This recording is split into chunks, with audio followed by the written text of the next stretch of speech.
Hello! So, ito yung reading natin for Scorpio. Sun, Moon, Rising, Venus, Jupiter, Scorpio. Ayan, medyo luma yung deck na gagamitin ko for today. Kaya pagpasensyahan mo na lang, medyo mahirap siyang i-shuffle. Anyway, pasubscribe na lang sa ating channel. Meron tayong channel especially for water sign.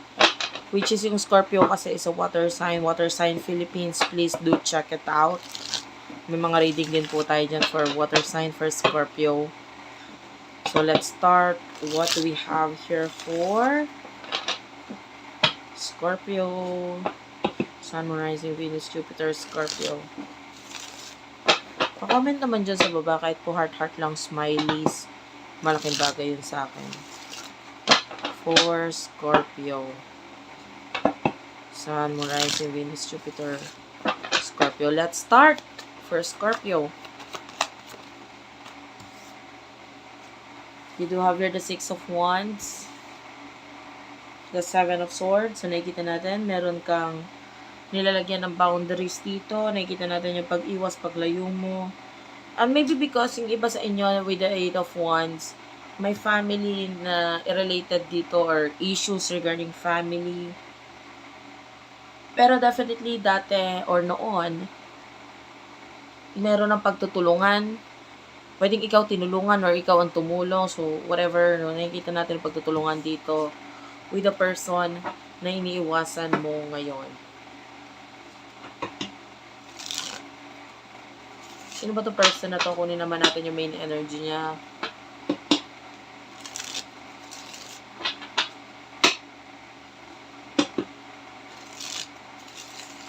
Person na kakonect mo for the sign of Scorpio. Sun, Moon, Rising, Venus, Jupiter, Scorpio. One last shuffle. Person na kakonect mo. Okay, do over the Devil. The Death card, oh, this is Scorpio energy. Yung iba sa inyo, this is your side, sa kabila. King of Pentacles, Taurus, Virgo, Capricorn. Major Arcana, the Devil, and the Death card. I'm seeing a person na parang wala siyang pakialam sa kung anong sasabihin ng ibang tao eh. Etong person na to, willing akong magsimula ulit sa simula't simula. No? I feel like itong person na to, kahit magsimula ulit siya sa simulang simula, nakakaramdam tayo ng Scorpio energy din sa chart niya, which is pwedeng sa kanyang natal chart is malakas ang kanya pagka-Scorpio, Scorpionic energy, Plutonic energy. So, itong person na to, yung parang kahit mabura lahat, kahit mag-start ulit siya sa walang-wala, basta, I feel like, basta nandyan ka, parang ganon. As long as you're there, I know, I'm okay. I know na maganda yung patutunguhan nito. I know na ganito, ganyan, etc. etc. So, may mga ina-assume siya na regarding dito sa connection nito, no? And with the King of Pentacles, you could be dealing with someone na, I don't know, pwedeng may negosyo or, someone who, with a Hierophant, pwedeng a teacher or someone na marami kang matututunan sa kanya. But anyway, I'm also seeing a best friend energy. Ano emosyon ninyo sa isa't isa?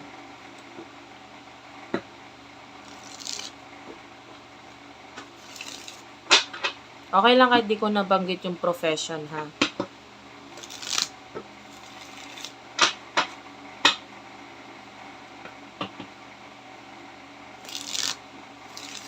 Ano yung emosyon ninyo sa isa't isa? We go over the Lovers, the Five of Wands. Clarify the Lovers and the Five of Wands. Page of Swords is here. Five of Swords. The Ten of Wands. Bottom of the deck is the Ten of Pentacles. Okay.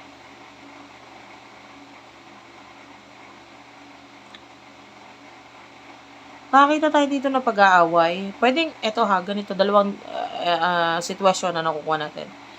Yung iba sa inyo, kung may relasyon kayo nito person na to, pwedeng may pag-aaway na nangyari sa inyo, maybe regarding a child or someone here naging immature.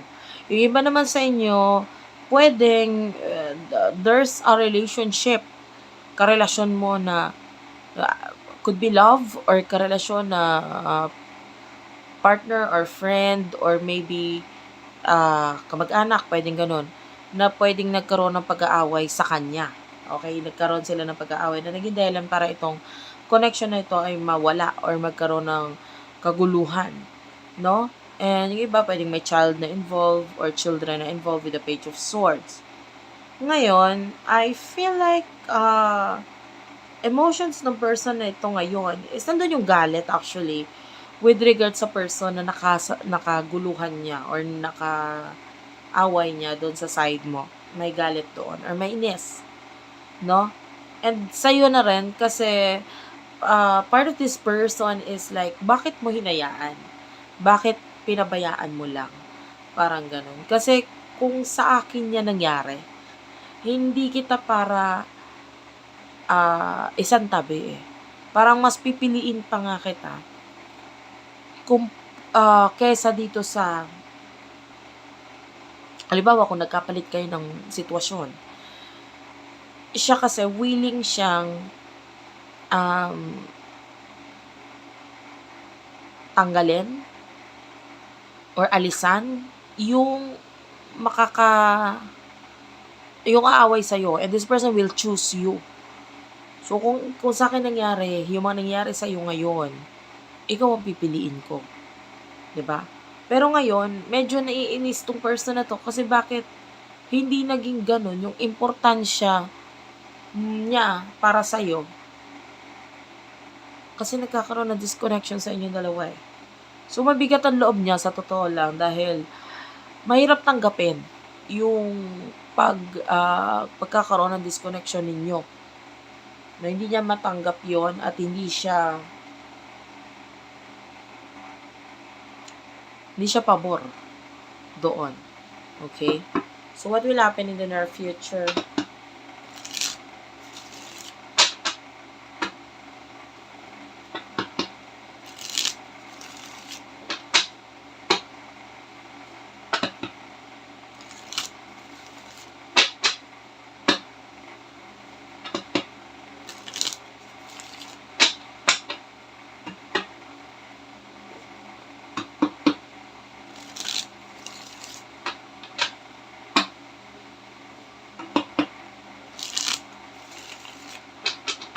In the near future sa inyong dalawa.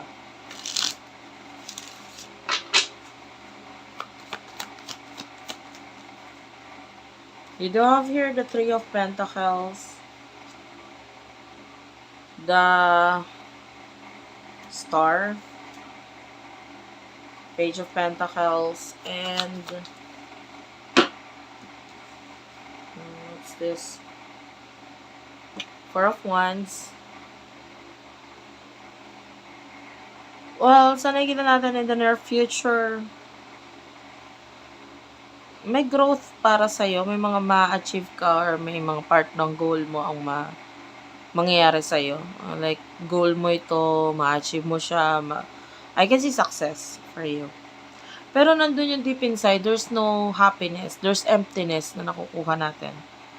And may stability, may money growth, career growth, pero nandun yung parang may kulang pa rin. Especially with regards sa connection mo with this person, nakikita natin yung dissatisfaction mo. Kasi, wala itong person na ito. I feel like isa siya sa nagbibigay ng motivation para sa'yo. Siya yung nagbibigay ng advice ay nakakatulong sa'yo. Pero, I feel like mas pinipili mo pa rin itong, family na involved dito or, yun nga, kaya nakikita natin mas kina-cut off mo itong person at although masakit, Pero, itinutuon mo na lang yung attention mo sa ibang bagay katulad nga ng career work. And, yeah. Regarding sa communication ninyo, medyo wala pa tayong nakikitang kaayusan dito sa communication connection na ito. And I feel like part of that is kasi wala ka namang ginagawa para maiayos yung communication or connection ninyo. But that's it for now, guys. Thank you for watching. Hopefully, nagustuhan ninyo yung reading. Nakakuha ka ng messages doon. I love you all, guys. Thank you for watching and bye-bye.